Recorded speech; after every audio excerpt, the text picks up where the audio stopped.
A go-getter by nature, Amani Cash always makes sure to obtain whatever his heart desires. That includes the women he sets his sight on. One has him by the history they share, and the other one has his heart in a chokehold, not sure which way he should go. Amani figures he can have it his way and entertain them both. The plot thickens when a team player grows tired of not being the star player. In the blink of an eye, Amani's ideal life is transformed into ruins when he finds himself losing control. Couple that with his family dilemma and an adversary who vies for his most beloved possession, Amani is forced to confront the consequences of his selfish decisions.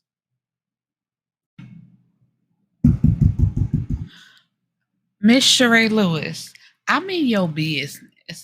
Come to the front, please, and address the class. Mama, are you in a poly relationship? Because this is no, what was it?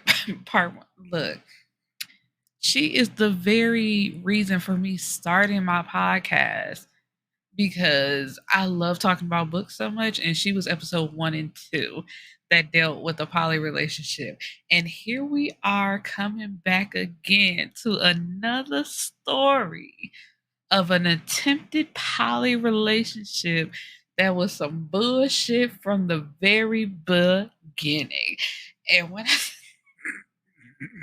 I just want y'all to know the way I put my Kindle down so many times and had to like leave the story, come back, and just like, man, what the fuck is happening here? But I enjoyed this book. This book was real good. Real good. But Miss Lewis or Mrs. I'm so sorry if I'm misstepping. But my like, do you got a girlfriend over there? Or like, do your man got another woman on the side? But anyway, let's go. So we're introduced to Ping, who is sitting down with her boyfriend or her boo thing, her man, whatever he want to be called, and she's like, "So you're meaning to tell me your ex girl want to spin the block?" And he like, "Yeah." And so she's like, "You must be entertaining this because you're telling me about it." And he's like, "Yeah, I might want to get back with her." So she's like, "Okay, cool. Well, this was fun while it lasted. You know, basically, I'll catch you around then." And he's like, "Whoa, whoa, whoa, whoa, whoa! You ain't gotta do that. You ain't gotta do that. We can still keep this going, and I can still do my thing with her." And we all know. If you don't know, let me say it again. If you have to force or manipulate somebody into a situation, that should let you know it's gonna be bullshit from the very start. But Amani basically begs her, like, you ain't never gonna see her. It ain't gonna interfere with what we got going on. But basically letting her know, like, while I'm dealing with you, I'm going back to my ex girlfriend because she wants to come back. And she said no, I don't know how many times. She's like, "No, I'm not doing it. I don't want to do it. I'm not." And he's like, just trust me. Like, I still want to be with you, but I want her too. And the fact, if you're not open to being poly, because that's something that never crossed her mind. And she told him to his face, basically how I felt with the black effect. I don't want to share my partner. I'm not comfortable with sharing my man. No, no, no. Like, she said no, I don't know how many fucking times.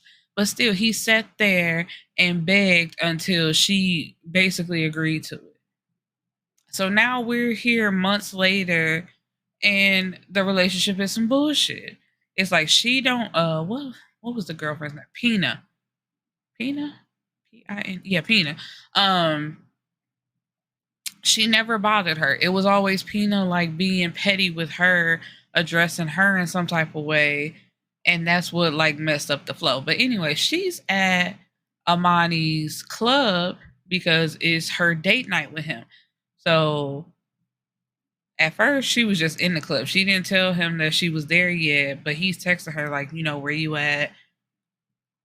I'm waiting on you." So when she walks up to him and they're like embracing each other, here comes Pina. And, of course, Ming catch an attitude because it's like, what is she doing here? And why is she coming over here? And Amani tells Pina, like, that I'm meeting with her tonight. You're not supposed to be here. Why are you here? And she's like, I know, but I really need to talk to you. I need to talk to you about this email that I got. Like, I'm really upset about it. And Ming is looking at him and he's like, I'll be right back. Let me talk to her right quick. And she's feeling slighted. She's like, did this nigga really just put me off to the side to go to her? So she leaves.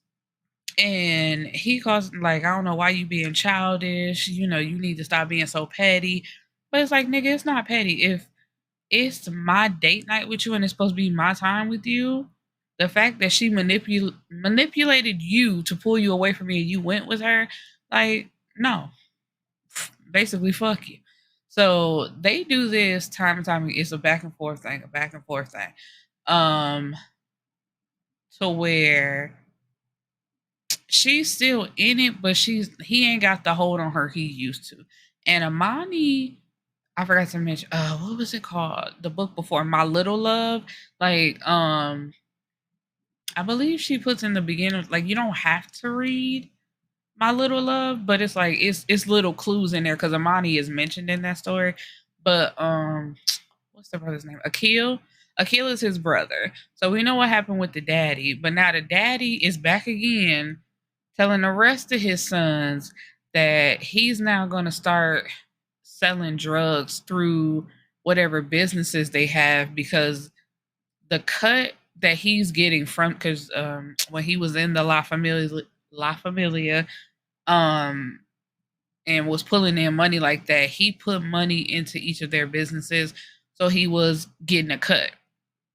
But he said that's not enough money to maintain his lifestyle and what he used to. So he's gonna start selling drugs through their business. Now Amani flat out said, "You're not doing that through my club." He was like, "I don't sell drugs. I don't want to sell drugs, and I got legitimate businesses." So the daddy is like, "Well, I'm the one that made it possible for you to have that club, so I'm saying that I'm gonna do it." And he's like, "No."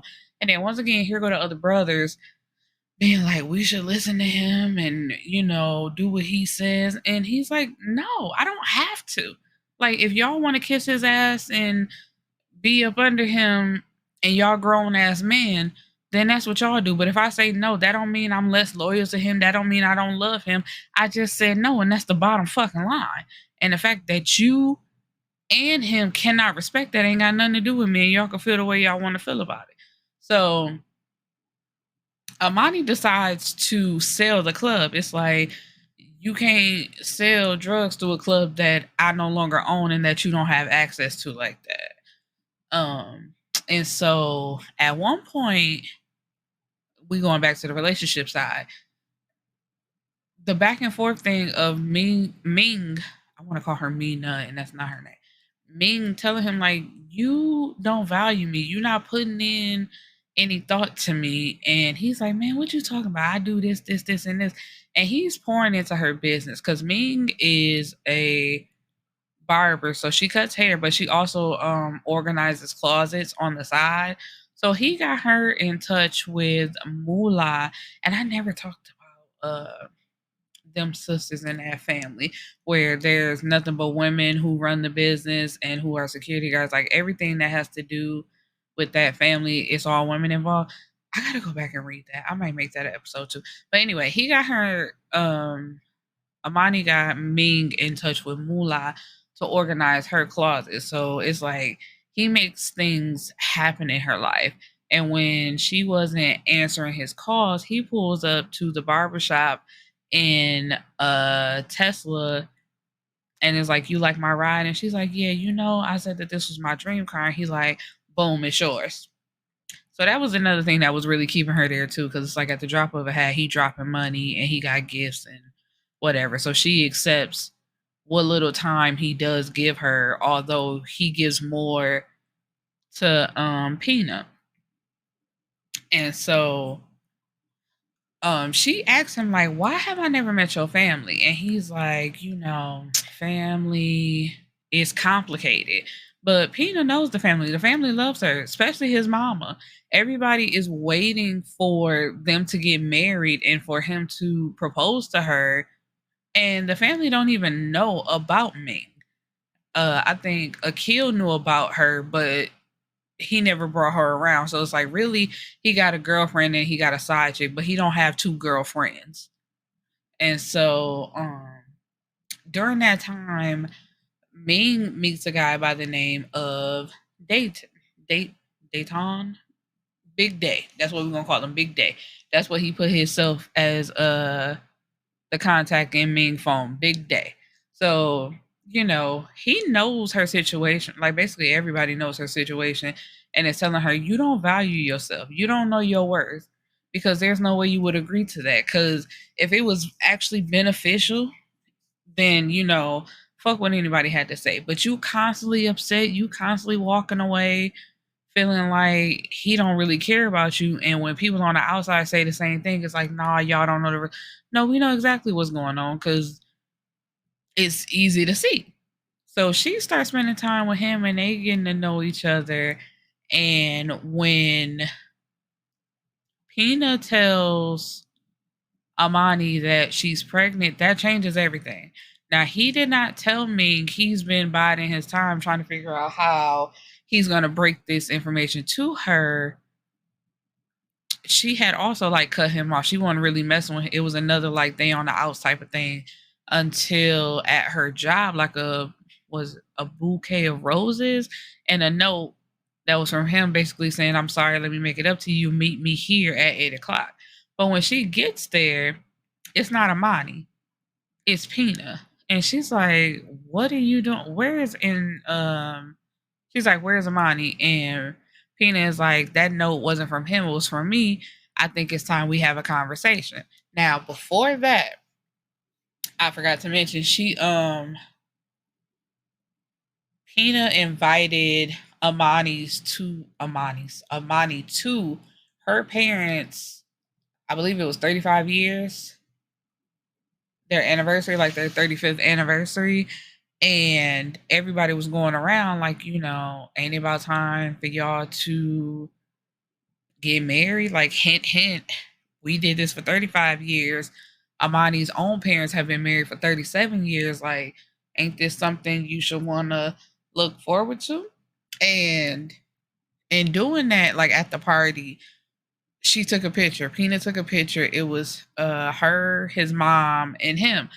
And she put it on Instagram and she tagged Ming in it, like with the hashtag me with my mother-in-law, our future mother-in-law, or some shit like that. And so that's when she went off on Amani, like, you do not control her. That bitch is constantly tagging me and shit, like saying shit about me, and I don't bother her. So tell her to leave me alone. Like, I thought you had this under control, which once again goes back to you are like a glorified side chick to his main girlfriend. And so at one point he brings her around Akil and his wife Nevada. And she was upset about that because she was like, I told you I wanted to meet your family. He like, this is my family. She's like, you know exactly what the fuck I mean when I say I want to meet your family. Like, I want to meet everybody and I want you to introduce me as your girlfriend. But Amani knows how his mama feels about that type of relationship. She believes that it should be only two people in a relationship. I was gonna say a man and a woman, but it's like to her probably like But anyway, so then at some point he takes Ming to meet his mom because he's I forgot to mention his dad is shot, so he was like in the hospital. But before that, yeah, he takes Ming to meet his mom, and when it's like explained to her what's going on, the mom is confused. She's like, "What? You doing what? Boy, if you don't grow the fuck up." And the only thing is nobody really says like he's good for me. The see, I said Mina again. Pina. It was y'all have been together for so long, you might as well. And basically, she stuck around for so long, so you better reward her with an engagement ring. And it's just like, but they don't even really like each other. If anything, and he did the same thing. It's like, Pina, I've known her since I was a teenager. She's been around for so long. So, basically that's why she got the better deal of the situation, if you will, even though she still didn't get her ring that she was looking for. But everybody knew about her. And so at the end of that dinner, Ming, she walks away feeling like, damn, I really should just end this relationship with him. And so at some point, and where I'm going with this, I forgot to mention with the daddy being shot or whatever. Big Day is where he got the drugs from. So, and the fact that when the dad found out that Amani sold the club, he was pissed, and that basically cut off his way of selling the drugs. And once again, his what was the brother's name? MJ and the cousin Miko, because he wasn't a son, he was a cousin. They come yelling at him like, you sold the club and now dad can't sell the drugs like he. It's like, but I told that man before he even got the drugs that he wasn't selling them through my club. And so the fact that he called himself trying to force my hand, I got the one up on him. And so that just is what it is. But the fact that he didn't have Big Day's money, he got shot. That's when he got shot. And so then after the fact, the MJ and Miko, they wanted to run down. They're like, we got to get our get back. We got to do what we got to do. And, like they ready to ride. They ready to ride. And it's like, it's not smart to just go out trying to shoot some people. You got to think this shit out. And like, if you want to get revenge, be smart about it.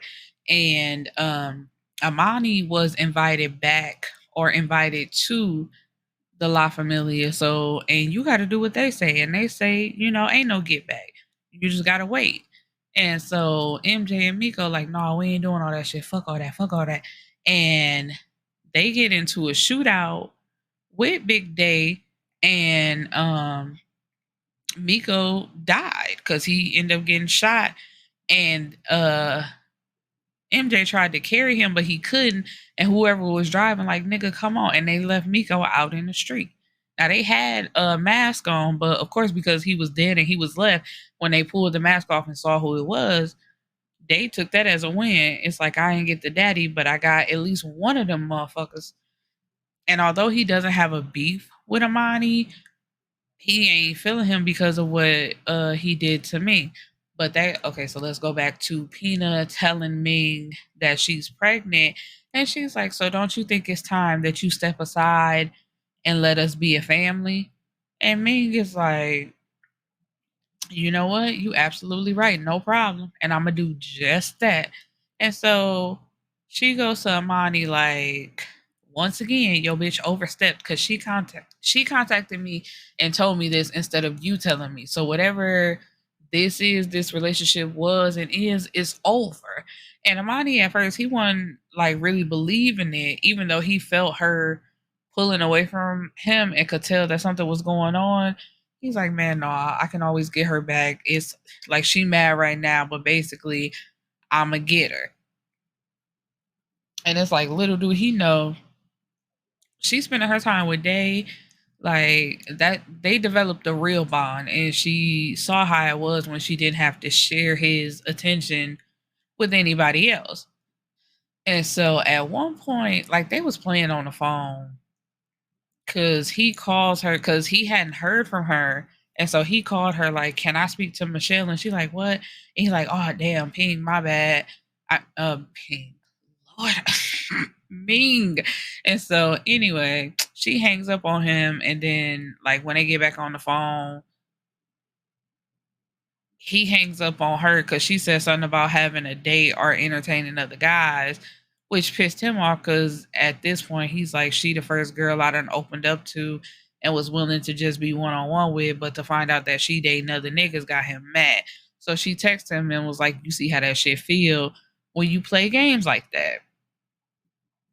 And that was right before the shootout happened. So anyway, after that, he laid low. And she hadn't heard from him, which made her feel away because it's like he was supposed to call me and never heard from him. And so she's at home. Ming is at home. She lives in a house that her grandparents had that passed down to her mother, and her mother, like, she travels constantly and lives out of the country, so she gave it to her. Anyway, she's at home one night and she wakes up to somebody covering her mouth and like holding her down, and it's Amani. He's drunk as hell in his feelings about the fact that she's moved on from him because people are telling him that they see her around town with another guy, which is Day. So he's like, who the fuck is this guy? Like, tell me who he is. And for you to move on so quickly, that means you saw that nigga while you was with me and you was cheating on me. And it's just like, baby, that's not how that worked. But he tried to snatch her phone and she maces him to get him off of her and get him out the house. And she had went to her sister's house and then she got her locks changed. And then when it was like finally over, she had blocked him, got a new number, all that type of stuff. Cause it's like, I'm not doing this with him no more. Uh when she found out that the cousin died, because I'm all over the place, child. She reached out via email and was like, I'm so sorry.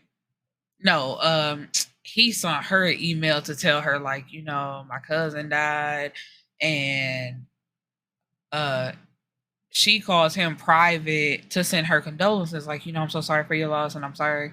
And was trying to leave it at that. But he wanted to apologize for showing up to her house like that and like have one more conversation. So she agrees to meet him and he gets into her car and they're talking and he's still trying to like basically worm his way back into her life. But she's like, no.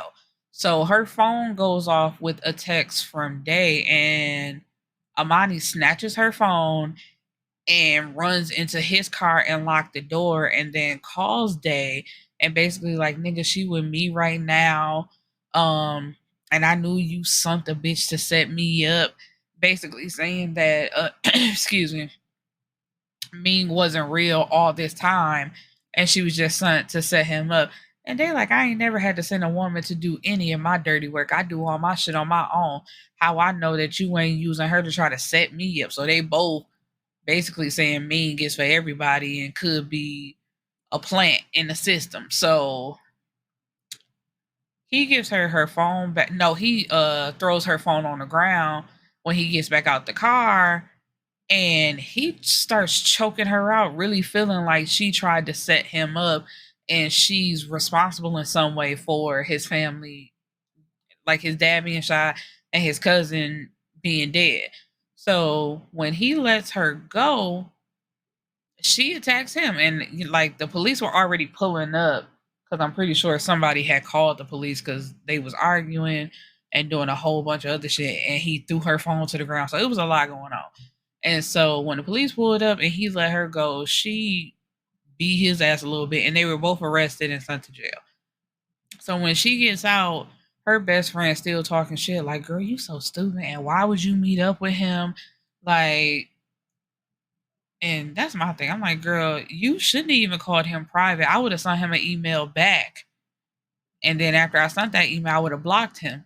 But she was like, I just offered my condolences and he wanted to talk, so I felt like it was right. So anyway, after that and after she got a new phone, no, she used Kelly's phone. Well, she did have to get a new phone, but she used Kelly's phone to call Day because he wasn't answering her phone calls. And so he's like, who's this? And she's like, why won't you listen to me? And he like, cause you could be trying to set me up and I really ain't feeling you right now. And why were you with that nigga? For him to even call me from your phone and talk crazy to me like that. And so, and he's been laying low anyway. He's at like undisclosed location.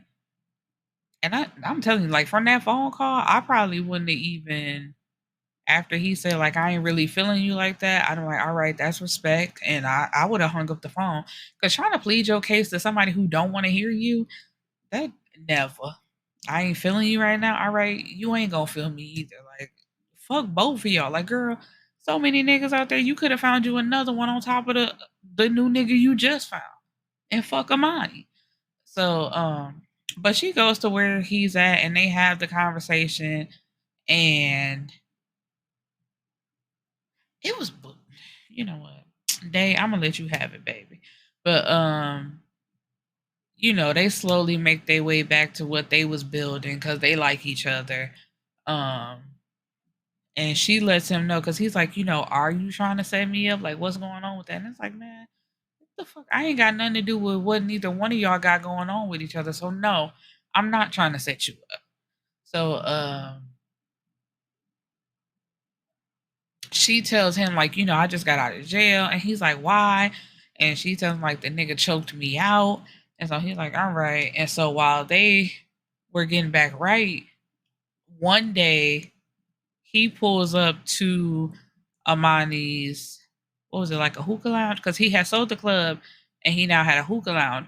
And she's like, why are we here? And he like, because I'm about to check that nigga while putting his hands on you. So he gets out and goes into the hookah lounge, gets into it with Amani, and he took his gun off his hip and had it raised up. But then next thing you know, he got two to the back. And that's because MJ had walked in the club and shot him, like basically for not only shooting Miko, but because he had his gun raised at Amani. Now, I forgot to mention the daddy came out of his coma and was going on an apology tour, like basically telling everybody, I'm sorry, life too short. It's like, nigga, why do you have to almost die for you to get right and do this shit that people been telling you to do? But anyway, Amani, like, he still ain't dealing with his daddy because he's like, that apology was cute or whatever, but that one little sorry ass apology ain't gonna undo the years of trauma that you have caused your own family. And so, oh, Pina, she lied. She wasn't really pregnant. She was doing what her mama told her, like, girl, basically, you need to trap him to make him marry you. But Amani had been telling him like, I'll move on my own time. Can't nobody make me do nothing that I don't want to do, which is true. It's like, and like, we are in the year of 2023. A baby ain't kept no man around in all these years, so why would you listen to your mama? So anyway, cause she had asked her mama, cause her mom said like, you need to do like I did, and she was like, Mom, you tried daddy, and mama said, and did. And that's what you need to do. Be smart like me. And it's like, no, you're not actually smart. You're dumb. And that she looking dumb just like you. So when Amani found out that she lied, because once again, going back to her mama, she had her mama on speakerphone, and Amani could hear the conversation because he lost Ming, he basically settled for Pina. And the mama said something about, so now like you can finally get pregnant. So he looked up like, what did she say? And she was trying to pay it off like she ain't say nothing. Like, don't worry about it. He was like, no, I heard what she said. She said, so you can finally get pregnant. So that means you're not pregnant. And she was like, yes, I am. What do you mean? So he's like, all right. So he calls his assistant and it's like, bring me about 5 pregnancy tests to this location I'm about to send you. And Peter's like, what did you doing all that for? I told you I'm pregnant. He's like, all right, and we finna see for sure. And so before he could hang up with his assistant, she's like, all right, I'm not pregnant. And he's like, all right, and hung up with Lynn. He's like, so why the fuck did you lie? And basically her whole thing was like, I've been with you from the start. Like, I've held you down all this time. Like, we should be married by now. And I thought that I could push you further along into doing that. So he's so disgusted. He don't want nothing to do with her. He leave and he like, this is it. We're done. And I'm finna ruin you. So, and reading the book, it was a minute before she popped back up. I'm like, shit, I thought she was done for real. But she's in a meeting with her agent, I believe, or her manager, because she's a model, which again, Amani like set that off the same way he did with Ming with her organizing closets. That's what he did for her Pina. because her parents didn't believe in modeling being a real career. He was the one that jump started that for her, got her in the rooms that she needed to be in, set up photo shoots to get people to notice her.